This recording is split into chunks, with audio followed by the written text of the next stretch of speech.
Proč tu jsem? Odkud přicházím a kam jdu? Proč zrovna já a proč zrovna tady? Je to všechno náhoda? Třeba někdo zná odpověď.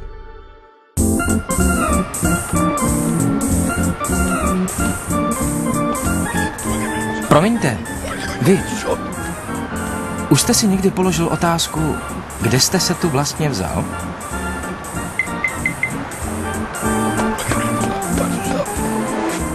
A co vy?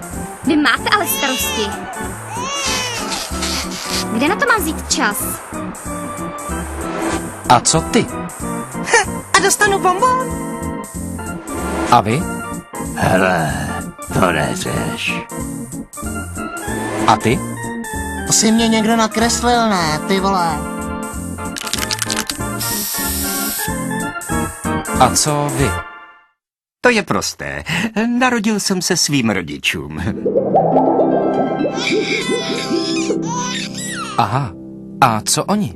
Ti zase svým rodičům a tak dále, až... Na úplný počátek.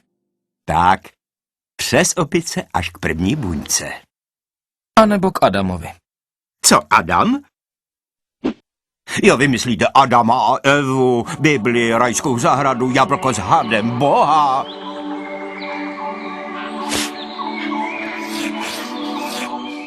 Tak to pardon. Pohádky před spaním tu poslouchat nehodlám. Já jsem vědec. Proč pohádky? Protože vím, že v té Bibli se píše, že Bůh stvořil člověka v jeho současné podobě, kdežto já vím, že jsem se do současné podoby vyvinul. Evoluce, pane. Ano. A jak to víte? Z hlediska vědy je to jediné možné vysvětlení. Na nadpřirozené síly věří jen děti a blázni. Říkáte věří. A není to, že jsme se vyvinuli také víra? Na to máme pádné důkazy. A ty by mě právě zajímaly. Ale prosím. Už Charles Darwin popsal ve své knize O původu druhů, že člověk pochází ze zvířat, která vlivem okolí, působením takzvaného přirozeného výběru, mutovala a vyvíjela se k dokonalejším formám až k člověku. Zvířata jsou tedy našimi vzdálenými předky, takže můj velmi vzdálený pradědeček byl vlastně rybou. Jeho dětem se však za nějakou dobu podařilo dostat z vody na břeh. Už to nebyly ryby, ale obojživelníci. Časem se z jejich potomků stali plazi a pak savci. Pak už zbýval jen krůček od opic k člověku.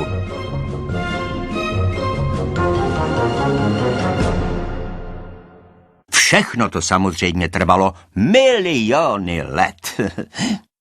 Jak prosté. Chtěli jsme mluvit o důkazech.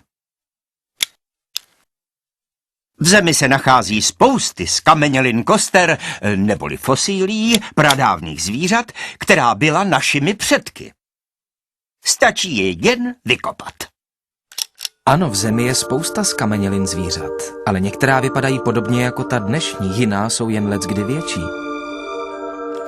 A nebo jsou tam zvířata, která už vyhynula, ale jak víme, že to byli naši předkové? Důkazem evoluce jsou takzvané přechodné články, skrze které se jeden druh vyvinul v jiný. Potvrzují, že člověk se vyvinul ze zvířat. Říkáte, že z ryb se stali obojživelníci? Ano, ale ne hned, nýbrž za miliony let postupným vývojem. Po malých krůčcích. Podívejme se na to ještě jednou. Stop! Co pak je tohle? Právě přechodný článek. Napůl ryba, napůl obojživelník. Důkaz evoluce. A našli se? No, něco se našlo. Třeba toto je Akanthostega. A zde Tiktaalik. Našli se ale jen kusé úlomky, jejichž někdejší podoba může být dílem evoluční fantazie. Každopádně nemělo by jich být nalezeno mnohem víc? Na to, kolik se ve skamenělinách nachází hotových druhů, je těch přechodných obrovský nepoměr. Je třeba ještě kopat. Od dob Darwina je tomu skoro 200 let. A archeologie je ještě starší obor. Není to divné, že se muzea netopí ve skamenělých mezičláncích? Já jsem optimista. Jednou budou. A jsme zase u víry. A co takový přechodný článek z plaza na ptáka? Máme nějaký zachovaný důkaz šupiny, která by se měnila v peří? Konkrétně toto tedy zrovna ne. Ale máme nádhernou ukázku vyhynulého Archaeopteryxe. Pokud vím, byl klasifikován současnými biology jako druh ptáka. A na jeho fosílii není vidět žádná proměna šupiny v peří. To jde u jedince těžko postřehnout. Vše probíhalo v nepatrných změnách miliony let. Něco mi tu ale nesedí. Říkal jste, že hnací silou evoluce je přirozený výběr? Ano, to znamená zákon přírody. Přežívá a vyvíjí se jen jedinec a jeho potomci, kteří jsou lépe přizpůsobeni okolí než ti ostatní. Jejich stavbu těla ovlivňuje jen to, co je pro ně prospěšné.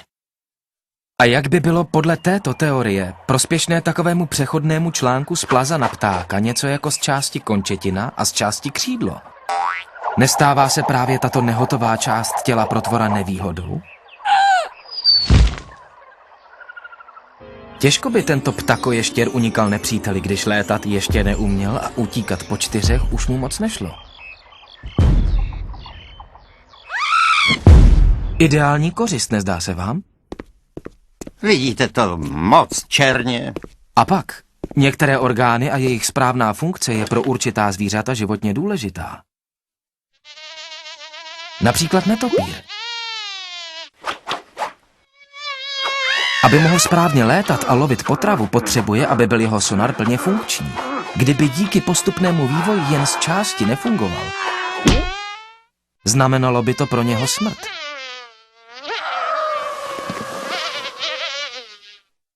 Jedna vlaštovka ještě jaro nedělá. Jenže takových orgánů, které nejdou takto narušit, je mnoho. A pak je tu další otázka. Měla první ryba, která vylezla na souš, plíce nebo žábry? Jestliže měla žábry, pak by ve chvíli, kdy se dostala na souš, začala lapat po dechu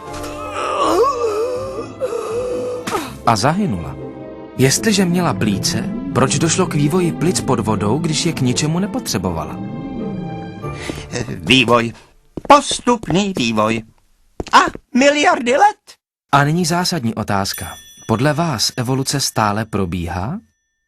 Ano, kdo by ji zastavil? Přirozený výběr ji žene stále dál a dál. A shodneme se na tom, že tu dnes žije obrovské množství zvířat. Ryb, obojživelníků, plazů, savců, ptáků. To ano. Když ale tvrdíte, že se všichni do současného stavu vyvinuli a hlavně stále se vyvíjejí dál, jak to, že tu kolem nás dnes a denně nevidíme spousty živých mezičlánků, které by byly chodícím důkazem evoluce? Pokud si evoluce nevzala dovolenou, tak proč kromě ryb a obojživelníků neplavou v řekách poloryby, poloobojživelníci? Proč v parcích nekrmíme kromě ptáků i poloptáky poloještěry? A když se chodíme do zoo dívat na orangutany či šimpanze, proč tu s námi nežijí i poloopice, pololidé? No, Nebude to proto, že žádná síla ani evoluce nemůže přestoupit přírodní zákony ohraničitelnosti druhu, ze kterých vyplývá, že ryby rodily, rodí a budou rodit zase jen ryby?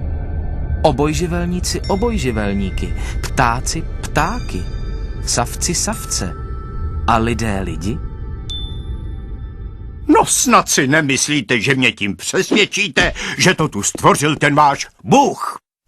Sám zvažte, co je pravdě bližší. Evoluce se svými důkazy o vývinu živočichů? Nebo Bible, která tvrdí, že vše živé bylo stvořeno již rozdělené do jednotlivých typů, jejichž genetické hranice jsou nepřekročitelné žádnou mutací ani přírodním výběrem? A stejně tak, že člověk je specifická bytost, která se nevyvinula z žádné opice, ale byla stvořena někým, kdo je nad všemi přírodními zákony, a to proto, že je jejich autorem.